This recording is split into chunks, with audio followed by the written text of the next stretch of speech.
I've seen Yeshua a few times. In my meditations with him, we would joke so much and try to top each other with who was the funniest. One was I projected and I'm standing on the top of a hill and I see who I recognize as him in a white tunic robe.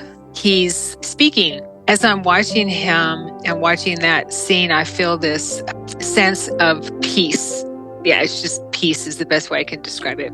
I feel like that was a gift from him. Hello friends, welcome back and thank you for joining me today. This is part 4 of my interviews with Sharon Sananda Kumara. In parts 1 and 2, we discussed her near-death experiences. In part 3, we discussed her out-of-body experiences. And today, in part 4, we're going to be talking about her experiences with extraterrestrials, both as a child and an adult. We're also going to get a little bit into the soul trap theory at the end and hear her thoughts on that. I do want to offer a trigger warning for child abuse, as we do get into that a little bit with one of her experiences, as she was abused as a child.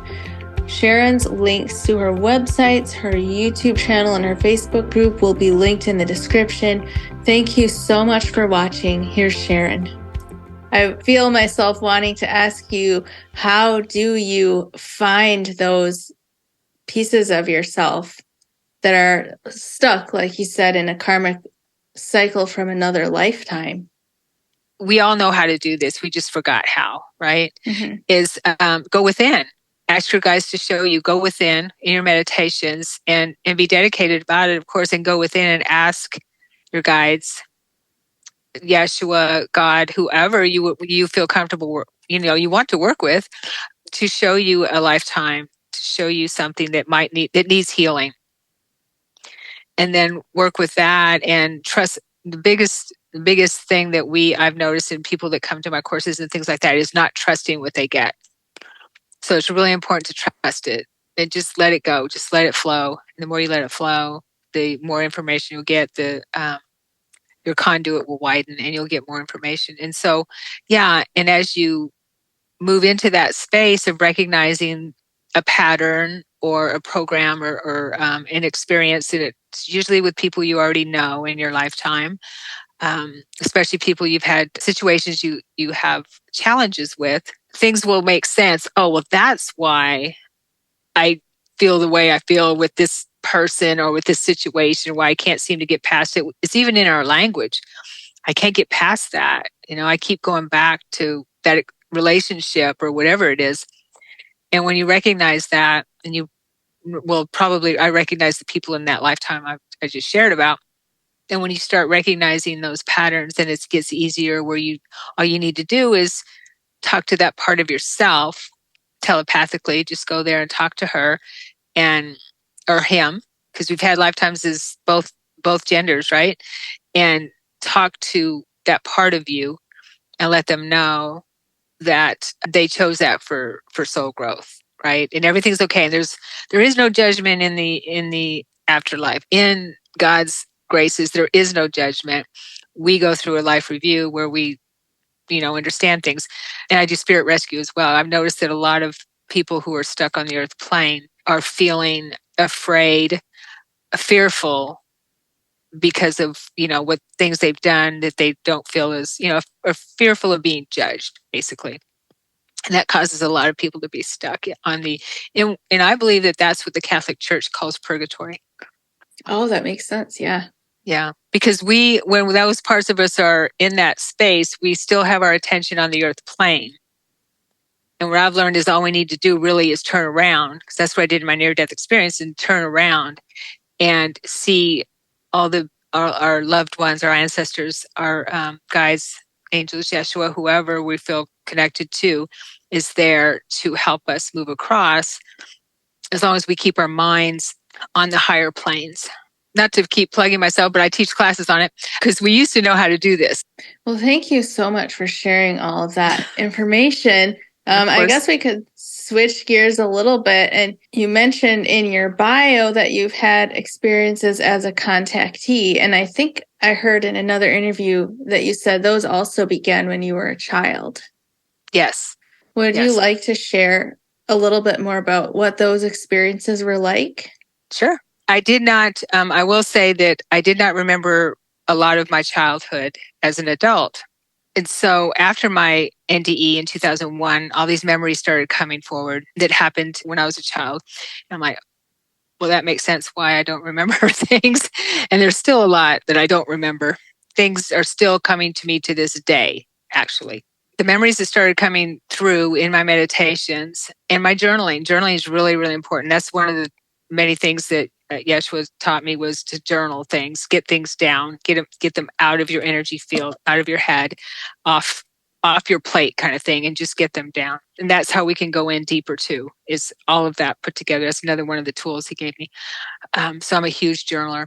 So I started seeing these experiences where I was being abused by a family member. It made sense because I was having, during my adult life, I was having dreams about something, happening, but I didn't know I didn't know who it was or what it was or anything like that.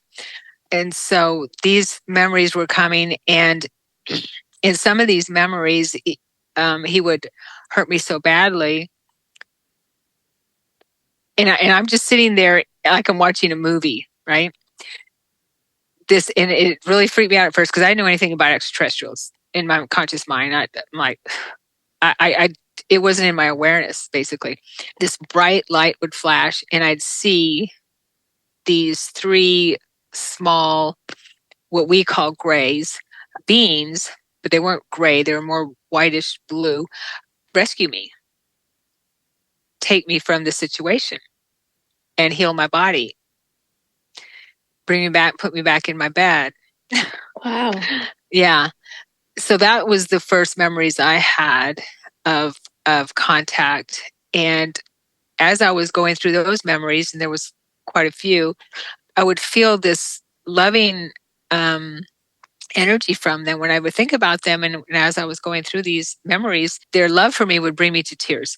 And I've heard a lot of information about grays. They don't have emotion or anything like that. But these beings, I felt emotion from them and felt that they cared for me. And there was a female that I remember particularly that cared for me. And she was the one who worked to heal me. There's one memory I have in particular, and I could, during those memories, I could feel the pain in my body. My body was keeping it all in my body. I was releasing some of the pain. I was releasing the smells, things like that. All the, the smells of, I could smell the vomit when it was happening, those types of things. So all that was being released. And when she was, I remember one memory where they had me on a ship, and she was using this wand to heal my body. Because I even telepathically, I could hear them talking, and as they were communicating with me, and she said, her body is too damaged. We need to do something. So, so that took this wand, and as a little girl, I don't know, it seemed maybe this big, a couple feet, okay, and it was purple, and she waved it over my body, and I'm most of the time I'm catatonic going through these experiences.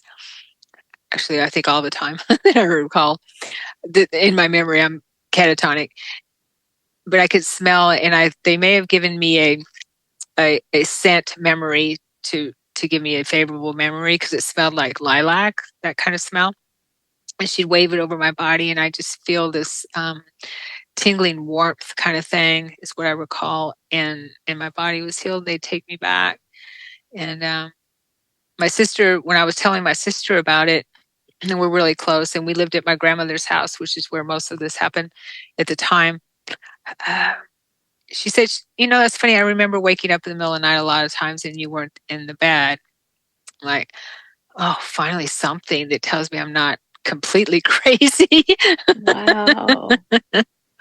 Because I thought I was going crazy. Yeah, I would too. Yeah. So, do you have any sense of who those extraterrestrials are and what they're doing here? The three that were my caretakers, I call them my caretakers. Okay, yeah. Yeah. Well, I've had so many experiences even now with all kinds of levels of extraterrestrials. Those I do believe that were my caretakers. I believe that they were here to help, well, obviously help me, but help humanity as well. And I had made that commitment to stay on the planet, so they helped me stay on the planet. Yeah. As far as them and I never really connected with them on a higher, what the higher purpose for them is. I haven't. It just only thing that I got from them was they were here to take care of me, and they probably are still with me.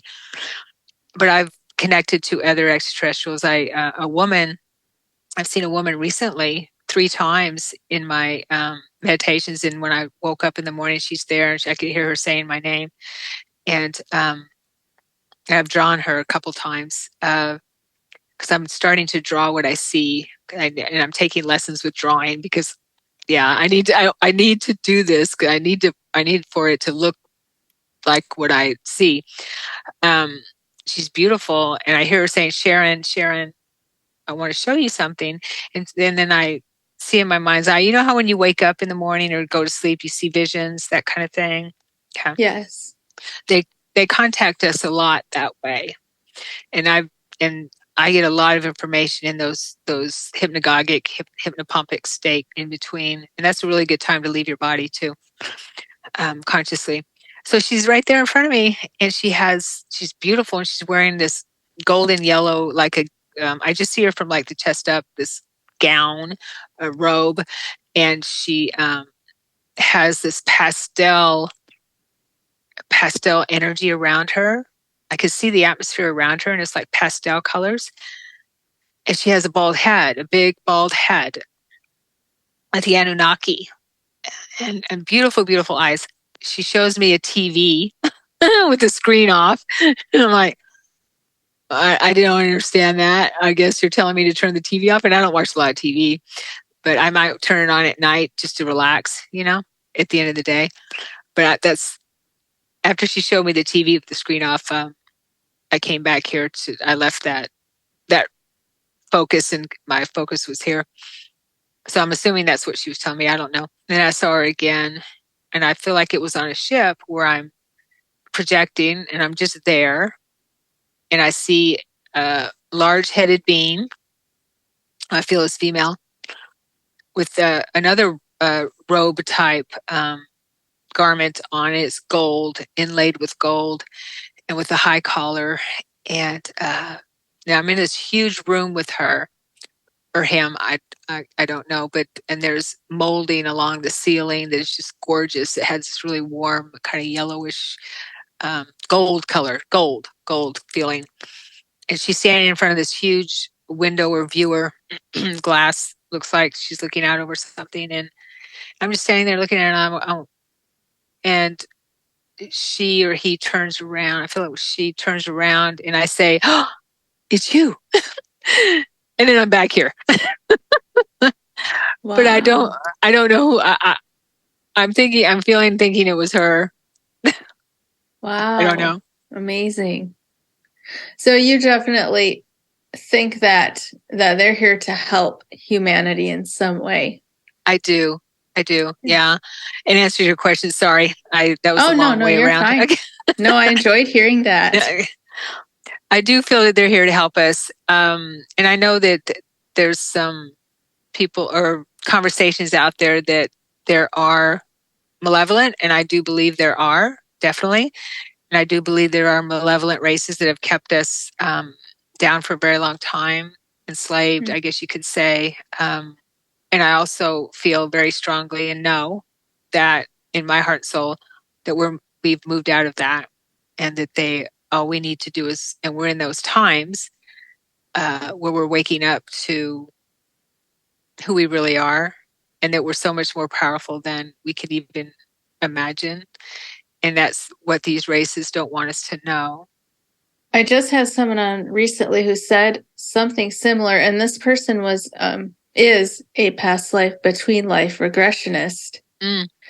And I had asked her a question about the soul trap theory that some people have, where there's these beings who are tricking us, basically, and deceiving us into coming back to reincarnate over and over. And she said that for a while, a lot of her clients that she was working with would go back to the space between lives and tell her that they were being forced to come back or that they didn't want to come back. And she stepped away from that work because of it. And when she came back years later and began doing it again, that was all completely gone. And people were reincarnating because they wanted to have the experience and they were excited about it. So I'm still sorting through my thoughts on that. But do you have any thoughts about it? Yeah, that's the conundrum, isn't it? When I first heard that, it scared the what out of me. Right? That there's a false light. And I'm like, I've been in the light. How could that be false? Yeah, me too. Yeah, there you go. Totally. And I'd love to hear your story. And how can that, there's no way that can be false. But, I do believe that we can be tricked. I do believe that. There's actually a Star Trek episode about it on, do you ever watch Star Trek? I have, yes. Okay. The Janeway, Captain Janeway. Yes. Do you remember that one? I'm like, oh my gosh, that's so scary. But, okay. What I feel about it is that the more aware we are here, the more aware we are there when we cross over. So I wouldn't doubt that we could be maybe tricked into coming back, but I totally believe that we are here for a reason, whether we call it trickery or being forced or whatever, we still come back for a reason. Even the malevolent beings that are here is still part of a much, much bigger plan. Is what I understand. So, and we are eternal. We're infinite. So it's not like we, don't have a lot of time to do whatever it is that, to repeat lifetimes. The idea, though, is when we repeat a lifetime is to attain more knowledge, to grow. Now, the trick part, I believe, is that, and I wouldn't call it tricked, but I'm learning more and more about the Anunnaki, that the bad brother, probably the Cain and Abel story in the Bible, I would imagine, and Lil, ended up tampering with our DNA to where capped off, where we couldn't live very long. So we don't have a lot of time like we used to, time on the earth plane to grow spiritually and go within and be able to understand the nature of who we are and ascend. Right. So if we want to call that trickery, I guess, yes, totally. Because we die not knowing who we are and how to move up further sometimes. But I do believe that there's so many star seeds on this planet now who are waking up daily, minute by minute, that there's just no way that we're not going to be able to move up into these higher planes and choose. And it is, I believe it's a choice. In the end, it's a choice whether we want to come back into a reincarnation state or not. Now, one thing I will say as well, and I'm getting this as I'm talking, reincarnation doesn't just happen on Earth. There's a lot of planets that we reincarnate, have those experiences, because it's about experience, right? Learning and experiencing, growing in certain cultures and on certain planets in certain forms, that kind of thing. The problem with the Earth cycle is that the way I see it is that we keep getting reset. We'll take a couple steps forward and maybe 1 3/4 back, if at all. Does that make sense? Yeah. Yes. It makes a lot of sense looking at Earth's history. So, it's a conundrum. Who I don't think there's anyone that actually has all the answers. But I believe that we're moving into those higher planes very quickly. Now we won't even have to worry about that anymore. Right. We can make that choice. Yeah. Thank you so much. Thank you so much for sharing that. And I do want to just highlight something that you said, which is that as our awareness increases, here it also increases there on the other side. Right. And I think that's really important thing when we're talking about deception. Even here on the earth, if someone is being deceitful and you're tuned in, I think we can pick up on that. Most of us can tell when we're being lied to. And same thing on the other side, because everything is so much more apparent and obvious. At least that's my experience of it. Oh, I totally agree. Yeah, once you're tuned into your intuition and trust that, and our natural abilities, because this is natural for us. The other is not natural. And that's how we've been manipulated with, is to not trust our abilities and to think it's not, and to just be on the logical, living in a logical state and not integrating the two or not being balanced. So once we trust that and are in balance, then we don't have to worry about being deceived like we've been for so long. And continue. They continue to try and deceive us all the time. I say they because it's kind of light and dark kind of thing, but it's still beings that are carrying the mantle of the dark. Well, Sharon, thank you so much again for having this conversation. Is there anything else that you'd like to share about your classes or anything else you're doing? Well, I do have one class coming up this weekend, a course. It's a month-long course for developing your intuition and mediumship abilities or connecting to the other side. Yeah. And it's for beginning all the way to advanced. So it's, I'm starting that on Sunday. Yeah. And you can go to my website, SharonSananda.com, if you're interested in that. That's coming up. I have a YouTube channel as well. And I would say that I do want to say that Yeshua tells me this all the time to pass this message along, is we are never, ever, ever alone. That they are here with us and experiencing what we are experiencing.